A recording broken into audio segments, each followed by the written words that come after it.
Nous sommes de retour dans ce magnifique parc qu'est Alton Tower pour un deuxième jour. Alors avant que la vidéo commence, je vous invite bien entendu à aller voir l'épisode précédent du Meeting Hyper Bien si vous ne l'avez pas encore vu, qui concerne du coup le premier jour de notre visite de ce parc. Vous allez voir dans cette vidéo qu'on a encore pas mal de petites choses à découvrir et ce sera aussi l'occasion de refaire quelques-unes des meilleures attractions que l'on a déjà découvert lors de la première journée. Bref, c'est encore un très bon programme. Alton Towers jour 2, c'est parti.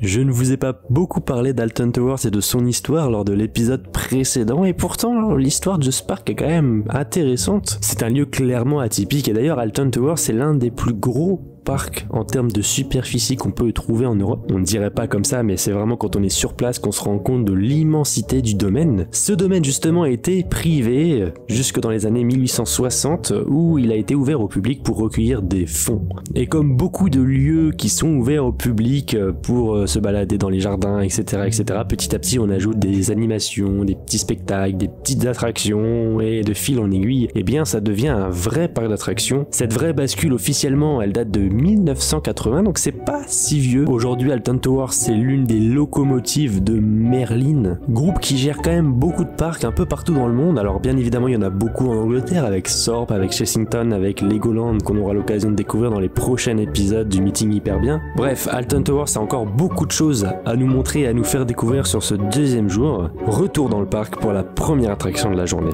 Deuxième jour ici, à Alton Towers. Il fait très beau. Météo anglaise, mais voyons, il fait super beau ici.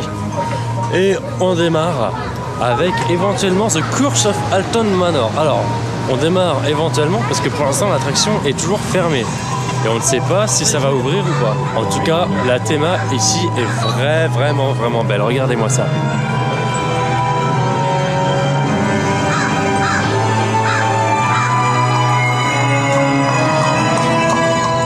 Super bien travaillé. Alors c'est une nouveauté de l'année dernière, elle remplace un Dark Ride qui était déjà présent et qui était déjà un petit peu sur un thème similaire, un mode maison hantée, mais qui à l'époque était interactif, ça s'appelait Duel et c'était un super Dark Ride déjà à l'époque. Donc ils ont modifié ça pour un Dark Ride un petit peu différent avec une autre histoire. Je crois qu'ils ont enlevé le côté interactif, donc à voir ce que ça peut donner, mais vu le niveau déjà de Duel à l'époque, je suis très curieux quand même de découvrir est-ce que le Dark Ride ici sera au niveau ou pas, mais j'en attends beaucoup en tout cas.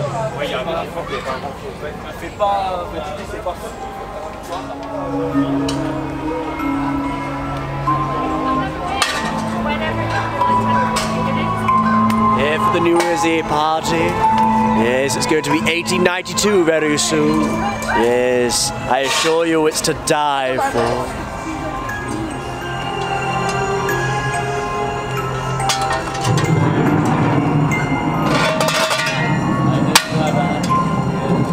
Strange, hein?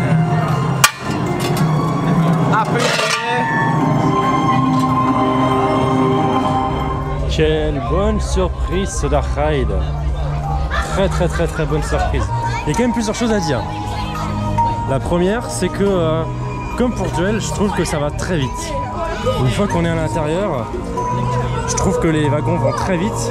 Ça nous laisse pas forcément le temps de trop apprécier les décors, etc. Alors ça avait un vrai problème quand on était sur le côté interactif, puisque ça nous laissait très peu de temps pour jouer. Là ici ça joue aussi un peu sur la surprise maintenant qu'il n'y a plus le côté interactif. Et donc ça dérange un petit peu moins. Pour le coup c'est vrai que ça va encore très vite. Il y a des très bons décors, il y a un peu trop de parties quand même vraiment dans le noir malgré tout. Je trouve que ça manque encore de quelques petits effets supplémentaires. Après je me dis que peut-être que tous les effets n'étaient pas encore activés, il y avait peut-être des soucis aussi sur certains effets.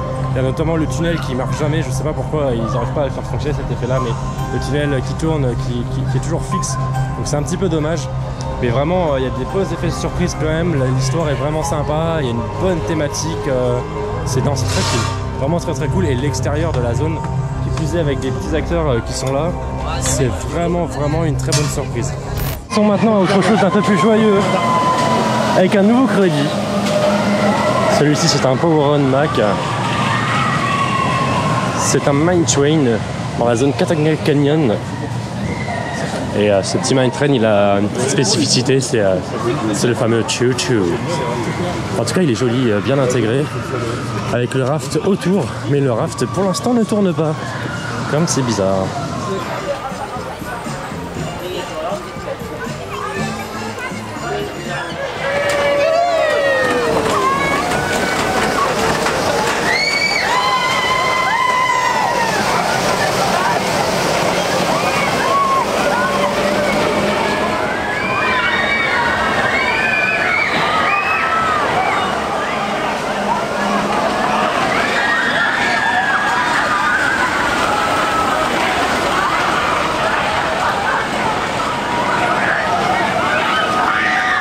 Il est très sympathique ce fameux chou-chou, très agréable à faire et surtout ça permet de compléter l'offre du parc avec un coaster adapté pour les familles. Après ça on n'aura pas fait un tour du raft qui normalement ouvrait à 11h mais qui n'était pas encore prêt ce jour-là. Mais c'est pas grave, on se rattrapera un petit peu plus tard niveau attraction aquatique.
Cette vue quand même elle est incroyable. Le cadre du parc c'est vraiment... J'ai déjà fait, je savais ce que c'était, mais je suis toujours ébloui par ce cadre du parc vraiment incroyable. Et ce qui est vraiment frappant, c'est que quand on arrive dans les jardins du château, on ne voit aucune attraction autour. Et au niveau des zones en tant que telles, on voit quasiment pas de château non plus, quoi. Donc il y a vraiment deux ambiances qui sont assez distinctes entre les zones d'attraction, qui ont pourtant en plus des thèmes un peu horrifiques, etc., qui vont pas du tout avec le cadre en soi, mais le reste est quand même préservé parce qu'on ne voit pas les attractions, on entend juste un tout petit peu les cris de temps en temps, quoi. On sort de Wickerman. Faut le prendre comme un familial, ce coaster, parce que il est assez déceptif si on le prend comme un thrill. Il y a une superbe théma, un pré-show, l'habillage en tout cas du coaster est top, la zone est super jolie, la structure avec les flammes, etc. c'est topissime. Par contre, c'est vrai que le coaster est assez déceptif en termes de vitesse, en termes de sensation, en termes d'airtime, les changements de direction. C'est un petit GCI très familial, quoi. On va pas se mentir. Le problème c'est qu'il est vendu comme un thrill et donc ça fait que beaucoup sont déçus. On se dirige maintenant vers une petite partie de fun puisque nous allons au niveau du Splash Battle. On va, je pense, ressortir tous trempés, mais il fait très haut aujourd'hui et assez chaud, donc c'est clairement une bonne chose. En tout cas, ce Splash Battle avec toute la zone qu'il y a autour, le château en fond, il a quand même un très très beau cadre, celui-ci. On est dans la zone thématisée sur les pirates, du coup. Je pense vraiment qu'on va bien se marrer. A few moments later. Ah, nous, c'était. On a coulé, hein. Ah, il y a des beaux t-shirts là. Horrible, des beaux horrible. Ah, Il y a eu ah, une là. splash, mais pas de Ils sont bien mouillés là. Ils sont tous bien. Oh là là, ils sont tous bien mouillés. Toi, ça va là? Je suis sec. Ça va toi? Nickel. Ah, là, il y a Oh, des les petits anglais, on les a défoncés.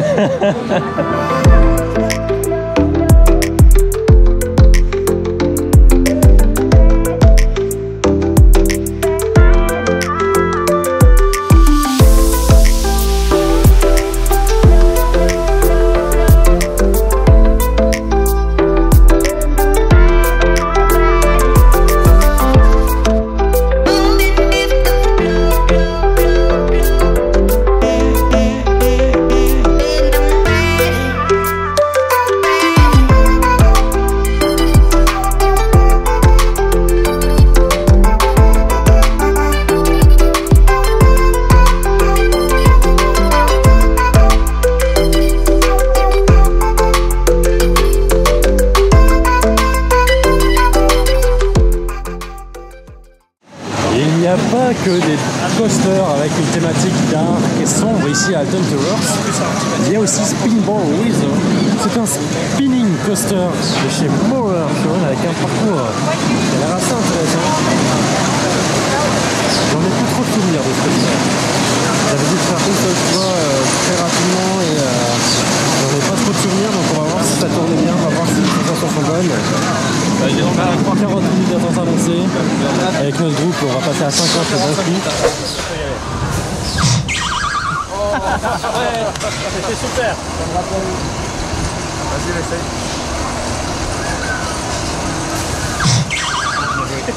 Oh.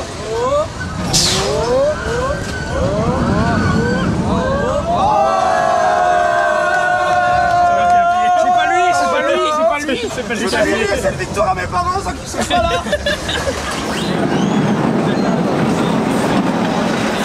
Chamana. Chamana. Char d'assaut.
Pour des raisons de budget, la scène suivante sera entièrement bruitée à la bouche.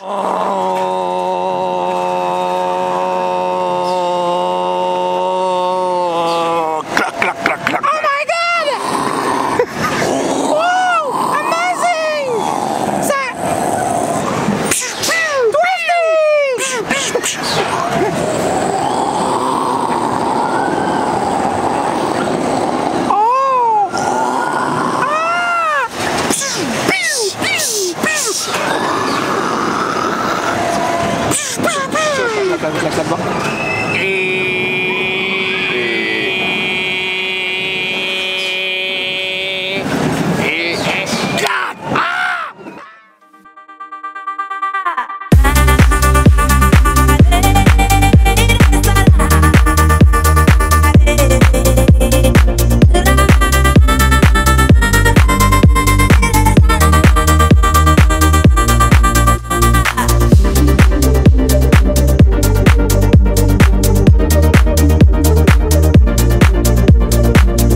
C'est tellement agréable de se balader ici. dans ce petit coin de paradis là. On a un temps sublime. Et histoire de faire une petite pause avant de terminer en beauté, un petit tour à nouveau par toute la partie jardin, forêt, etc. C'est bien entendu immense et c'est tout de suite beaucoup plus calme. Il y a pas mal de choses à aller voir, on va essayer de descendre un petit peu aussi. Ah, c'est vraiment beau. Hein. Déjà hier, quand on a traversé les jardins, c'était incroyable. Alors là, avec un ciel encore plus bleu, quel bonheur. On aimerait y rester beaucoup plus longtemps. Bon, parlons un petit peu de côté pratique, parce qu'Alton Towers dispose d'un télécabine, puisque le parc est vraiment immense. Hein. On se rend pas compte, mais la superficie du parc, c'est le parc le plus grand en fait en termes de superficie en Europe. Et donc il y a un télécabine qui, normalement, permet de relier certaines attractions, certaines zones entre elles. Et là, c'est pas le cas. Là, c'est totalement fermé depuis plusieurs années. Et c'est un petit peu dommage, je trouve, en termes d'accessibilité, notamment des parcs pour les personnes en situation de handicap, etc. C'est vraiment un élément important qui n'est pas là. Et j'espère en tout cas qu'ils rouvriront l'attraction, puisque c'est un peu considéré comme une attraction aussi, puisque c'est un système de transport, mais c'est aussi une attraction en part entière. J'espère que en tout cas le parc fera les investissements nécessaires pour ouvrir ça très rapidement.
Mais c'est qu'on en aurait presque oublié Galactica durant cette visite. Il faut dire que le coaster est pas si facilement accessible, il est tout au fond du parc, tout au fond de la zone Forbidden Valley, mais il faut dire surtout que le coaster est tombé de très nombreuses fois en panne durant notre séjour. On a réussi à rider, mais non sans mal du coup. Bon, après le coaster reste excellent. On est sur le tout premier flying coaster de chez BM à avoir ouvert dans le monde, c'est un prototype, et je trouve que son ancien nom Air était très cohérent avec les sensations qu'on retrouve dans ce coaster. Tout est extrêmement doux, aérien. On a vraiment cette sensation de légèreté et c'est vraiment ce qui caractérise le plus la sensation que, en tout cas moi je recherche dans un flying coaster. C'est un très bon coaster. Selon moi, c'est même l'un des 3 meilleurs d'Alton Towers. C'est juste dommage qu'à cause des pannes, on n'ait pas eu suffisamment le temps d'en profiter. Et d'ailleurs, en parlant de pannes,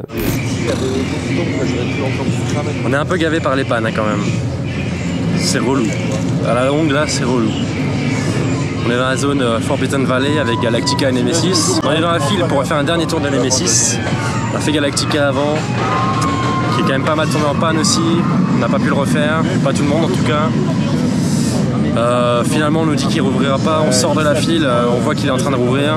Donc là c'est pareil, les informations qui sont diffusées entre les opérateurs sont pas bonnes. Tous les rides tombent en panne, les uns après les autres. C'est assez dingue de se dire qu'il y ait autant de pannes. Donc bon, c'est dommage parce que les rails sont cool, hein. La Galactica c'était top, super aérien, super fluide, très doux. Nemesis on a envie de le refaire à chaud, on l'a fait hier matin, moi personnellement je ne l'ai pas refait depuis, donc là on a envie de faire un ride bien chaud pour terminer et clôturer cette visite en beauté, mais putain, il est tombé 2 fois en panne là en 20 minutes quoi. C'est un truc de fou, c'est des BM quand même, c'est des coasters qui sont réputés pour être extrêmement fiables. Et même ça, c'est pas possible. Donc c'est dommage parce que ça entache vraiment notre journée et notre visite de ce parc qui est pourtant fabuleux. On va en parler un peu plus en conclusion. On va quand même essayer de faire un dernier ride avant de finir la journée.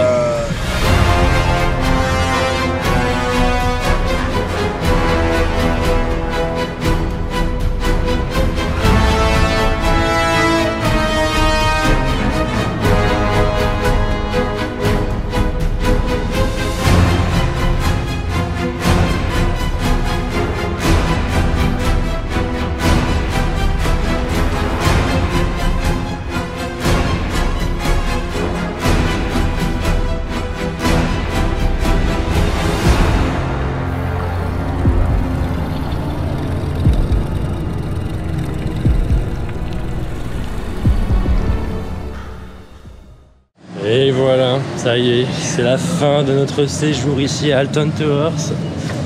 2 journées qui ont été assez éprouvantes malgré le fait que le parc ferme assez tôt. Éprouvantes parce que les coasters sont quand même assez chauds dans l'ensemble. Il y a de très bonnes machines ici à Alton Towers. C'est clairement son gros avantage d'ailleurs. C'est qu'on a une belle quantité et une belle qualité surtout générale en termes de coasters. Avec Nemesis, Reborn, Galactica, Rita, 13, The Smiler, Oblivion. Tout ça, c'est vraiment des très bons crédits. Même Spinball Wizard, par exemple, est très sympa aussi. Donc franchement, très chouette. Il y a quelques attractions à côté qui sont très cool. The Curse of Alton Manor, Nemesis Subterra. Tout ça, c'est des très bonnes attractions aussi. Il faut aimer le côté un peu dark, le côté un peu horreur. Ça, c'est clair que c'est pas un parc que j'aurais fait avec Emmeline. Mais en tout cas, non, franchement, dans l'ensemble, on a quand même passé un très bon moment. Et c'est sans aucune hésitation le meilleur parc de Grande-Bretagne. Par contre, parce qu'il y a quand même des petites choses à dire, le vrai problème, c'est vraiment ces pannes. J'en ai parlé juste avant, à répétition dans le parc. Toutes les attractions, tous les coasters, sans aucune hésitation, sont tombés au moins 2 à 3 fois en panne. Par jour, presque. Enfin, ça se compte vraiment, mais à l'appel, quoi, les pannes sur ces coasters ici. Même sur les Dark Ride. Et ils ont quand même 3 BM dans le lot. C'est pas des coasters qui sont censés tomber en panne régulièrement. Donc il y a un vrai problème à ce niveau-là. Qui doit être peut-être sans doute lié à la maintenance. Mais c'est assez bizarre d'avoir autant de pannes. Et forcément, à la longue, quand il y en a autant, c'est obligé d'influer sur notre journée. On est obligé de les subir un petit peu. Et ça, c'est dommage. Ça, c'est vraiment dommage. Surtout que le parc, il a encore une fois des horaires assez limités pour un parc de cette taille. Donc, ouais, c'est compliqué. Puis il y avait aussi pas mal d'attentes en plus. Donc, non, franchement, c'était le gros point noir. Sinon, au niveau opération, j'ai pas grand chose à dire. Niveau opération, c'est quand même pas mal du tout.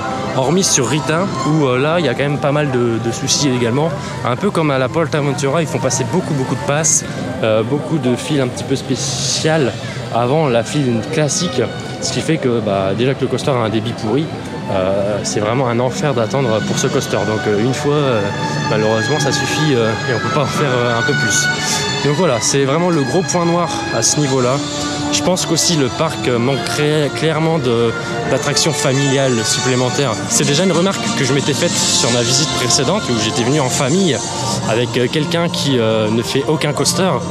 Forcément, le séjour il est long quoi, quand tu fais aucun coaster parce qu'il y a quasiment que ça à faire ici.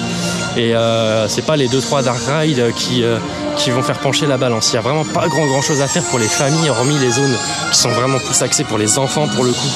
Et c'est ça qui est un petit peu dommage, c'est que l'offre, il y a un vrai manque au niveau de l'offre. C'est un resort, donc ça doit être capable de proposer quand même une offre assez variée pour tout le monde. Et ça manque quand même d'attractions familiales, ça manque de flat ride également. Ça c'est pareil, c'est quelque chose d'assez dommage. C'est que ça manque cruellement de flat ride. Il y en avait avant, ils les ont tous retirés quasiment. Donc là, ils sont en train d'en construire un pour l'année prochaine. Mais c'est pas suffisant. Il va falloir beaucoup plus pour absorber aussi un peu plus, d'une certaine manière, la fréquentation du parc. C'est ce qui permet de faire quelques attractions sans trop attendre, etc. Donc le flat ride, c'est vraiment quelque chose à ne pas négliger. Et ça a été un petit peu négligé ici à Alton Towers, malheureusement. Bref, c'est ici que se termine cette vidéo. On a quand même passé un très bon moment à Alton Towers. Ça reste un parc très haut placé, que j'aime beaucoup en tout cas. Si seulement il y avait des opérations un peu meilleures et un peu moins de panne, on aurait pu profiter encore plus. Et là, à ce moment-là, ça aurait été le top du top. Clairement, si ce parc-là a été opéré à la manière d'un Europa Park, d'un Phantasialand ou d'un Efteling, on serait clairement sur l'un des tout meilleurs parcs européens. Malheureusement, on subit un peu trop l'attente, un peu trop les pannes, un peu trop les horaires rétrécis. Ce qui fait que finalement, on reste un peu sur notre faim, on subit à certains moments notre visite. Et c'est vraiment le point négatif qu'il faudrait corriger ici pour qu'on passe un moment extraordinaire. Mais en tout cas, on a quand même passé un bon moment. J'espère que vous aussi, vous avez kiffé cette vidéo. Elle était longue. Alors non, pas tant que ça, puisqu'il y a eu 2 parties. Mais j'espère que la partie 1 de la semaine dernière et cette partie 2 vous ont plu. On a vraiment fait le tour le plus complet possible d'Alton Towers. Que ce soit de ses zones, de ses attractions secondaires et bien entendu de ses coasters. Comme je l'ai dit, la qualité générale en termes de coaster est extrêmement haute. Il n'y a aucun hit qui est vraiment parmi on va dire le top 5 européen. Je pense que le meilleur coaster du parc aujourd'hui reste Nemesis et c'est un coaster qui a été totalement rénové cette année mais qui date quand même d'il y a 30 ans. Donc ils ont pas fait mieux que Nemesis en 30 ans.